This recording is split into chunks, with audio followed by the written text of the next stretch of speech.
Greetings, AP World History people. We are going to talk a little trans-Saharan trade, and you might say, why? We did that during the year. Why are we coming back to it now?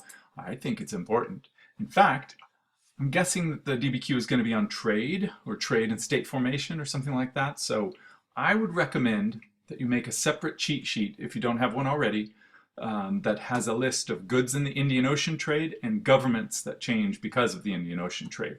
And then goods in the trans-Saharan trade and governments that change because of trans-Saharan trade.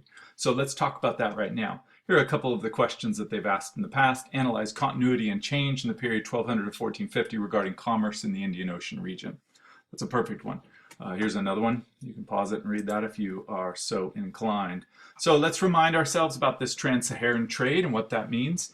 It may be ridiculous to say it. You guys are incredibly brilliant students, but trans-Saharan trade means trade across the Sahara. And so it is not, it's not sub-Saharan trade. This is trans-Saharan trade. You recognize that probably. A lot of what we're talking about today will involve salt and gold and slaves and then even some ivory from East Africa. And then there are technological changes that facilitate this trade. We should always, if we're thinking technology, think, if we're thinking trade, we should think technology. So number one, they are using saddles for their camels. Here's a Tuareg's camel saddle. Beautiful work of art, really. But so the Tuareg are a nomadic people that currently inhabit areas of Mali, Niger, Burkina Faso, Algeria, and Libya.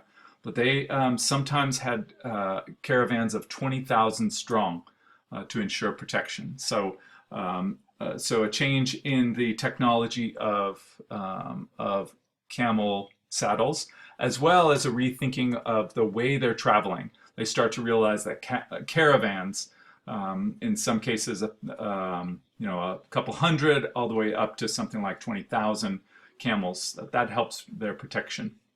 We can see, you'll remember these maps, but we can see that they are trading back and forth gold and salt, and then and that there's regular trade across these trade routes now.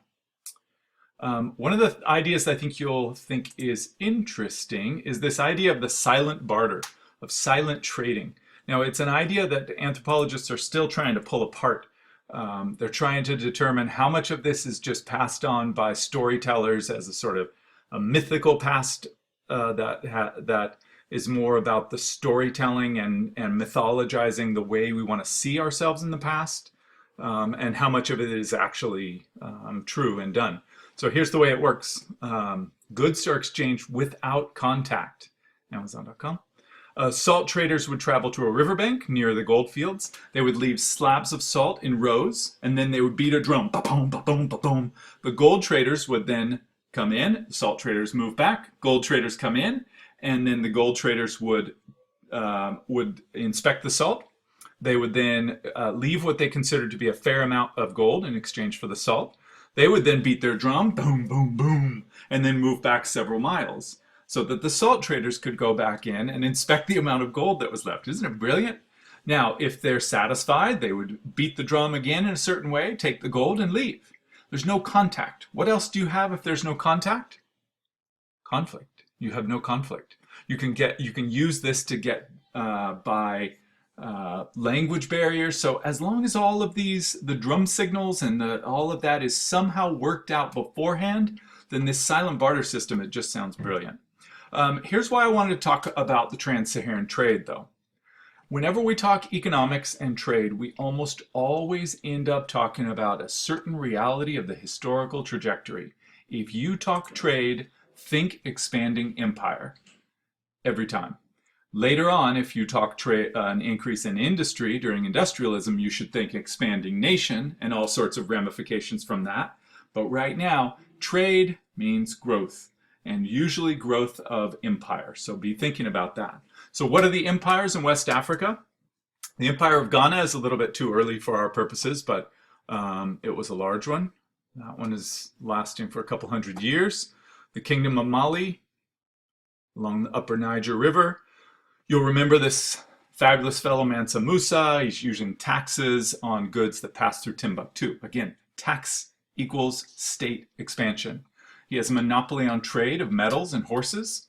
Monopoly equals state expansion.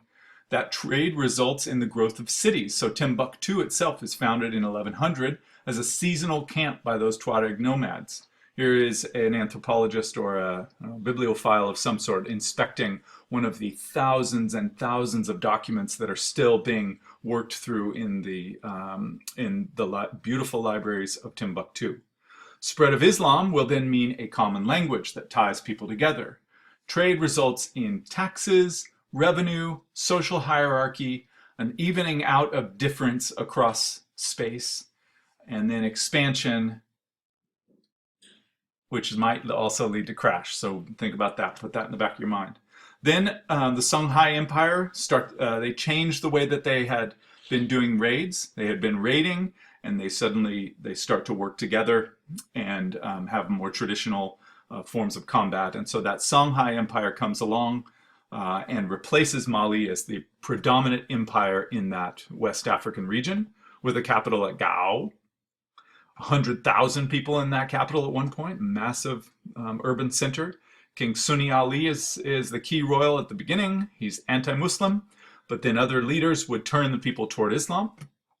And this is an amazing thing. They have a more centralized government with an absolute ruler, but not necessarily stable. So look at this beautiful little quote. Of the 9 rulers in the Songhai Empire's history, 6 were either deposed in rebellions or died violent deaths, usually at the hands of their brothers and uncles. That's scary, bro. The Moroccans then arrive in 1590, 1591. They have muskets, and that changes everything. So vastly outnumbered are the Moroccans, but they outgun their Songhai opponents, and away we go. In conclusion, be sure you are thinking that questions about trade will actually be questions about expanding governments. Because, what's the rule? If you talk trade, you should be thinking expanding empire. Make sense? By the way, this does kind of, if that's true, it does kind of remind me, expansion in trade results in expanding states, more taxes, more revenue, more social hierarchy, more people. Expansion begets expansion and then leads to crash. If that's true, I wonder what that means. U.S. military bases around the world in 2001 to 2003, 730 military installations in 50. No, that doesn't. This stuff doesn't apply to us. It can't apply to us, not the great us. I mean the great U.S. Our great experiment with democracy has to be the single exception. We must be the single exception. We can't be an empire that's falling.